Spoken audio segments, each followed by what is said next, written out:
So what we see over here is a very simple example of a musical score. And the very first term that I'm going to introduce you to is called the staff. So we see these 5 horizontal lines stacked on top of one another. This is the canvas on which we will write our musical notes on. And these 5 lines are called the staff. So if we look at the very left end of the staff, we see this very unique looking symbol, and this is actually your clef.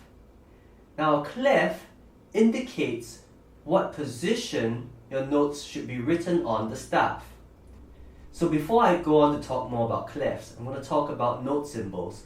So you see this black spherical thing with the tail, those are your note symbols, and they tell you which key on the keyboard you should be pressing. So the very first note that I would introduce you to is actually the middle C. So in the previous lesson, we actually labeled these very important notes. So middle C is your C4.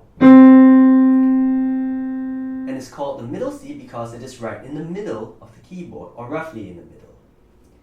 So now look again at the note symbols and you will notice that they occupy either the lines or the spaces.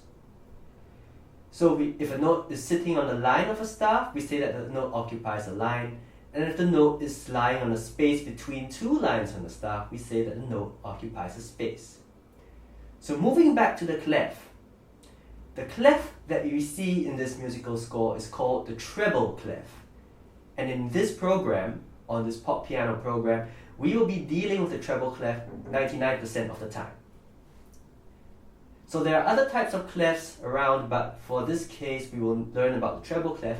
And the treble clef tells us that the middle C is written as shown in this score.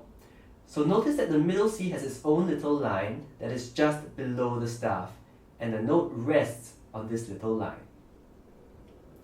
So this is your middle C. Moving on to the next available space on the staff, we see it is actually called D4, and this corresponds to the white key that is to the right of C4. So this is D4.